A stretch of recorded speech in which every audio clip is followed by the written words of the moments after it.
Hello friends, I am Anupam and today we are going to do question based on communicative language teaching. इससे previous video में मैं आपके साथ communicative language teaching को discuss कर चुकी हूँ. अब इस वीडियो में हम उससे रिलेटेड क्वेश्चंस को डील करेंगे. इससे रिलेटेड क्वेश्चन को डील करने से पहले मैं आप लोगों को कुछ ब्रीफली कम्युनिकेटिव लैंग्वेज टीचिंग के बारे में बताना चाहती हूँ. कम्युनिकेटिव लैंग्वेज टीचिंग एक ऐसा लैंग्वेज टीचिंग का एक ऐसा अप्रोच है जिसमें फ्लुएंसी पे ध्यान दिया जाता है rather than on structure and grammar rules.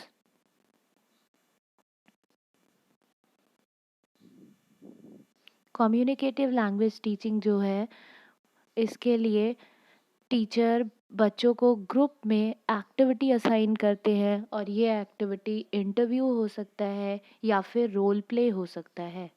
The activity may be interview or the role play like drama. ठीक है, तो यहाँ पे फ्लुएंसी के ऊपर ध्यान दी जाती है, आप इसको भी ध्यान में रखेंगे. यहाँ स्ट्रक्चरल मेथड को ये मेथड रिप्लेस करता है. जो स्ट्रक्चरल मेथड जो ओल्ड मेथड है जिसे हम ग्रामर ट्रांसलेशन मेथड के भी नाम से जानते हैं, इसको ये मेथड रिप्लेस करता है. तो चलिए हम क्वेश्चंस करते हैं. The first one is which method concentrate on the using of language to communicate. ऐसा कौन सा मेथड है जो लैंग्वेज टू कम्युनिकेट पे फोकस करता है. The first one is grammar translation method, second one is communicative language teaching, and the third one is direct method, and the fourth one is total physical response. तो इसका सही answer होगा second option, that is communicative language teaching. Communicative language teaching में main focus communication पे होता है. यहाँ language communicate करने के लिए सिखाई जाती है, जबकि आपका जो ग्रामर ट्रांसलेशन मेथड है ये ओल्ड मेथड है और इसमें स्ट्रक्चर पे ध्यान दिया जाता है, रूल्स पे ध्यान दिया जाता है. यहाँ बच्चों को रूल्स सिखाए जाते हैं. Next one is direct method. इस मेथड के थ्रू मदर टंग को बिना यूज़ किए हुए जो भी टारगेट लैंग्वेज होता है, जिसको आप L2 कहते हो, टारगेट लैंग्वेज की प्रैक्टिस करवाई जाती है. टारगेट लैंग्वेज सिखाया जाता है और टारगेट लैंग्वेज जो है वो बिना मदर टंग की हेल्प से सिखाया जाता है. ठीक है. The last one is total physical response. यहाँ टोटल फिजिकल रिस्पॉन्स का मतलब है ड्रिल मतलब बार बार किसी चीज़ को रिपीट करवाना, ड्रिल करवाना, याद करवाना, ये होता है टोटल फिजिकल रिस्पॉन्स. तो अब हम नेक्स्ट क्वेश्चन पे मूव करते हैं. Next one is communicative language teaching method in English lays stress on giving opportunities to the learner to participate in purposeful talk in the classroom as it promote first learner to encounter the real life situation, their written expression in the classroom, learners to minimize spelling and grammatical error, the use of mother tongue freely in a classroom. तो आपको पता होगा कि communicative language teaching में क्या कराया जाता है.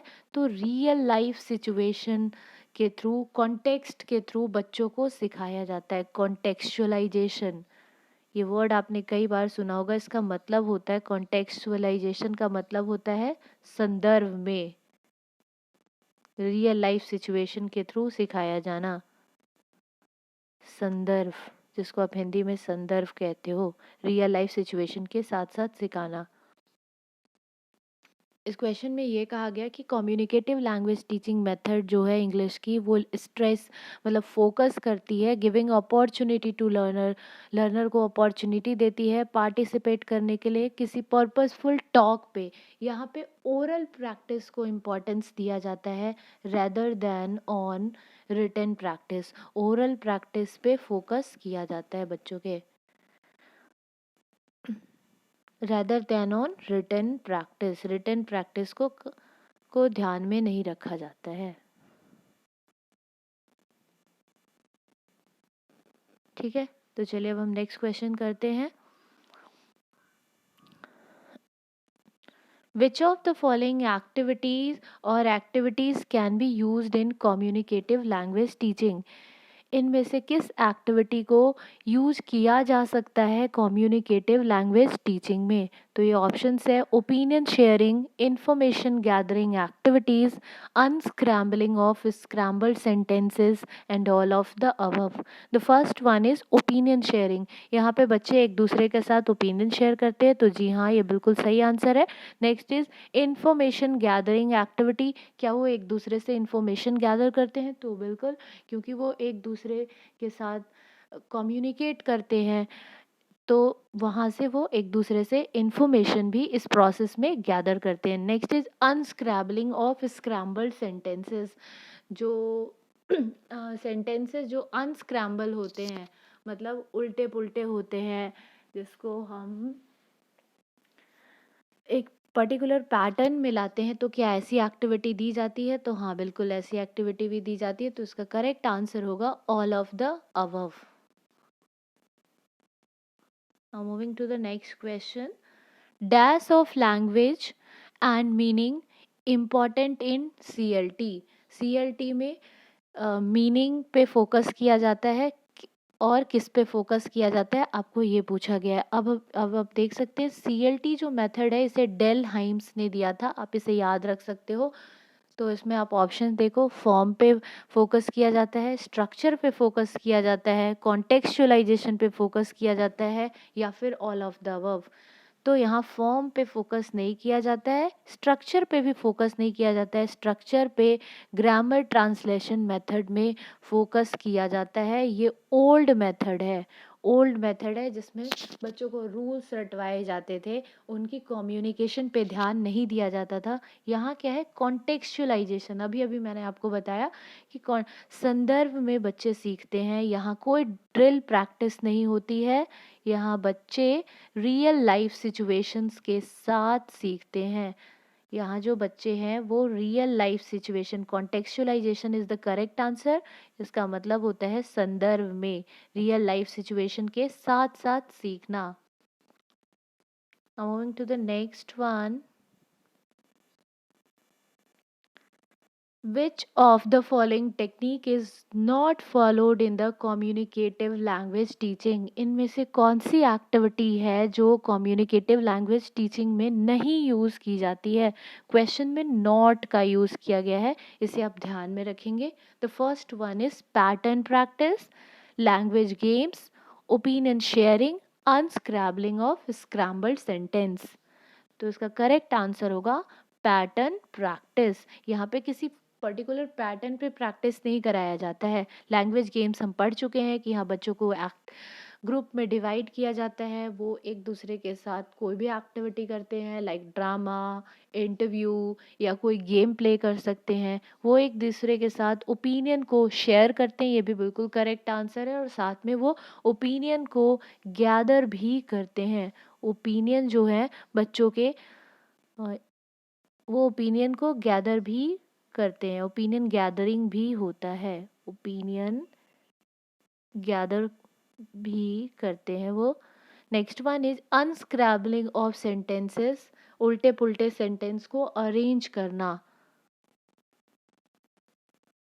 तो ये भी होता है। तो इसका करेक्ट आंसर होगा, जो नहीं होता है तो वो ये है कि पैटर्न प्रैक्टिस इसमें नहीं करवाई जाती है, बाकी सारे ही ऑप्शन सही हैं।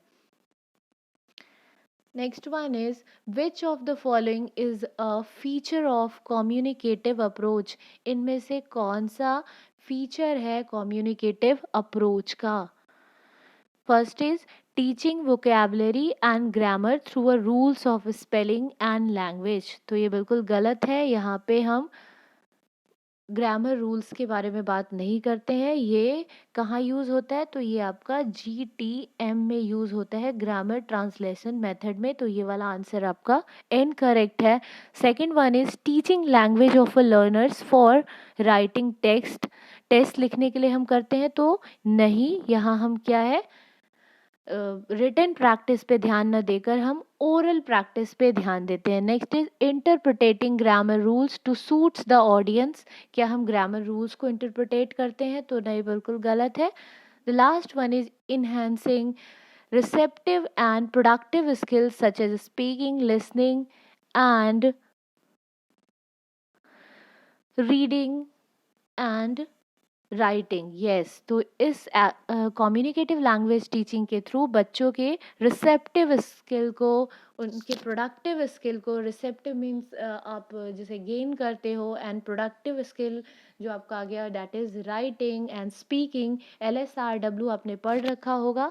हमारे 4 स्किल्स है लैंग्वेज टीचिंग में, that is LSRW। L stands for listening, S stands for speaking, and R stands for reading, while the W stands for writing।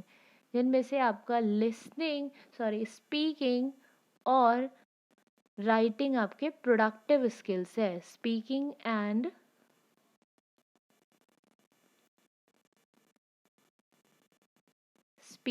And writing जो है ये आपके प्रोडक्टिव स्किल है। आप प्लीज़ पेन पेपर के साथ बैठा करें ताकि आप अधिक से अधिक चीज़ों को नोट कर पाएँ। तो इसका करेक्ट आंसर होगा option 4। This is the correct answer, बाकी सारे आपके गलत हैं।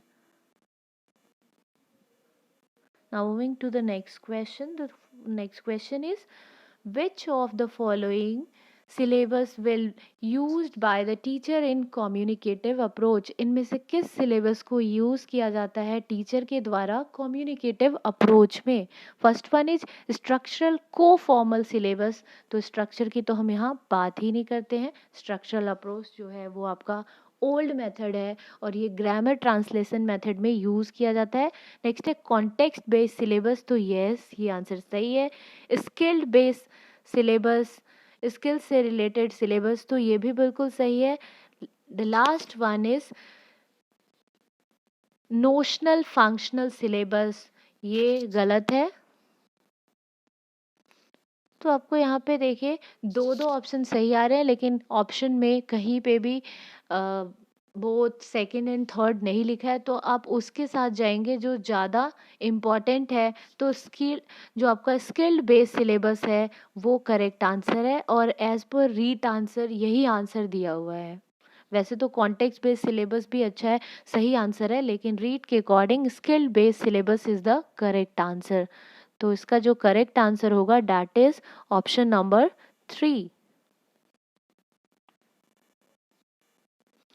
An important assumption of communicative language teaching is that language teaching is learning too. Communicative language teaching के अकॉर्डिंग कम्युनिकेटिव लैंग्वेज लर्निंग है क्या?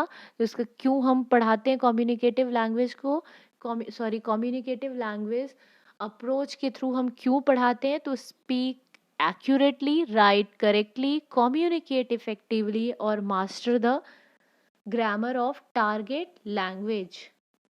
कुछ चीज़ें मिसिंग है इसमें, मतलब वो स्कैनिंग के थ्रू।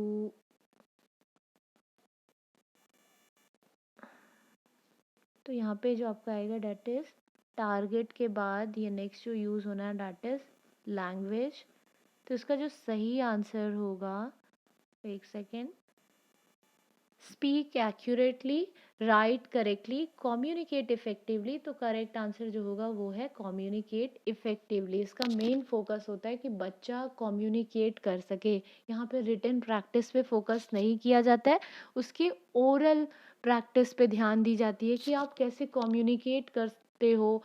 कोई ग्रामर और रूल्स आपके देखे नहीं जाते हैं कि आप ग्रामेटिकली कितने करेक्ट हैं। ना ही टीचर आपको आपके प्रोसेस के थ्रू, आप जब एक दूसरे से बात कर रहे होते हो, कम्युनिकेट कर रहे होते हो, तो वो आपको कोई इंटरफेयर नहीं करते हैं। उनका काम जस्ट एज एन ऑब्जर्वर है। तो ये थे कुछ क्वेश्चंस, कुछ 8 क्वेश्चंस थे। मैंने गलती से क्वेश्चन नंबर 9 लिख दिया है। आई होप सो आप सभी को ये क्वेश्चन पसंद आया होगा। नेक्स्ट टाइम से मैं और भी क्वेश्चंस लाऊंगी बाकी सारे टॉपिक्स की, और बाकी टॉपिक्स को की भी हम डिटेल में एक बार मैं आपको एक्सप्लेन कर दूंगी। तो होप सो आपको मेरा ये वीडियो पसंद आया होगा। अगर आपको मेरा ये वीडियो पसंद आया है तो प्लीज़ मेरे वीडियो को लाइक करें और अपने वैल्यूएबल कमेंट को दे, ताकि मैं और भी ज़्यादा इम्प्रूव कर सकूं। एंड अगर आपको ये वीडियो अच्छा लगा तो अपने फ्रेंड्स के साथ भी शेयर करें। तो Thanks for watching this video, and if you like my video, please do like and subscribe my channel, and also you can comment me, and if you find any kind of mistake in my video, you can also give your suggestion so that I can improve myself. And I am trying my best कि मैं आपको बायलिंगुअली पढ़ा सकूँ, ज़्यादा से ज़्यादा Hindi use कर सकूँ, क्योंकि मोस्ट ऑफ द स्टूडेंट्स जो हैं उनको इंग्लिश समझने में दिक्कत होती है. So thanks for watching this.